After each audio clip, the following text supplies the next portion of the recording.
Non, ne scrolle pas. Regarde cette vidéo jusqu'à la fin car ça va te bénir.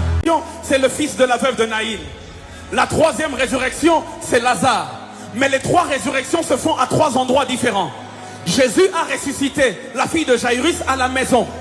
Jésus a ressuscité le fils de la veuve de Naïn en chemin, alors qu'on était en train d'aller l'enterrer.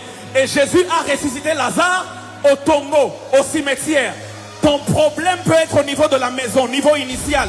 Jésus est capable. Ton problème peut être en chemin, il a évolué. Jésus est capable. Ton problème peut être au tombeau, au niveau terminal. Jésus est capable. Donne-moi un bon amen. Il est capable de ressusciter à la maison, en chemin ou même au tombeau. La deuxième personne qui devait aller dans le niveau de la foi de Dieu, c'est Marie.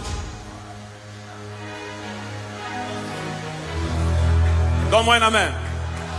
Donne-moi un amen. Donne-moi un amen.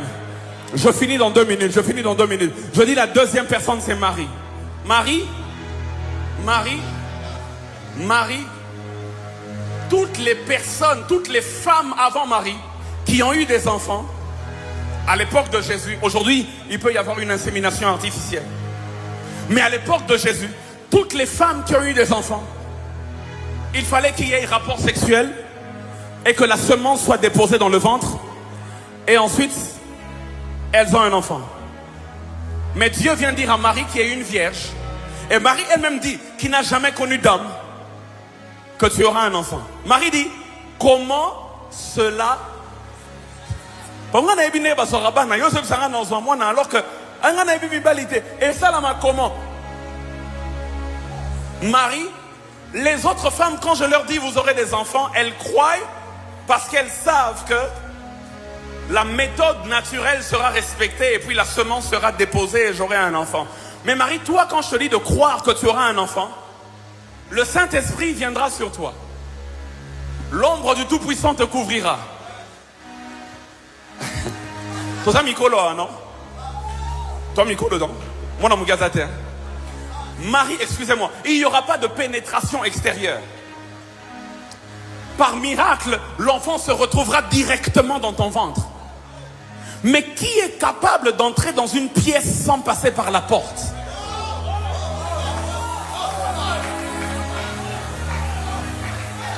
Qui est capable d'entrer dans une pièce sans passer par la porte?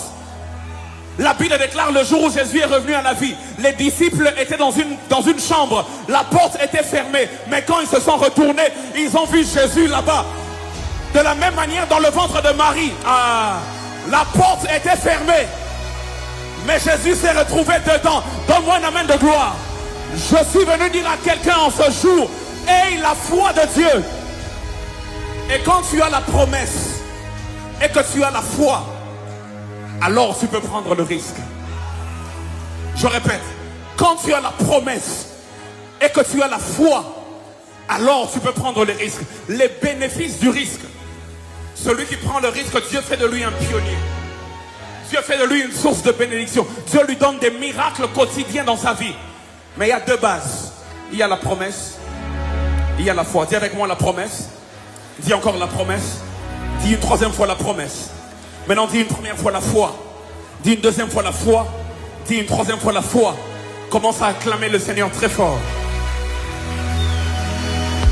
Un cri de joie. Si cette vidéo vous a édifié, merci de vous abonner, de partager. On se retrouve pour une nouvelle vidéo. C'était Mérite 4.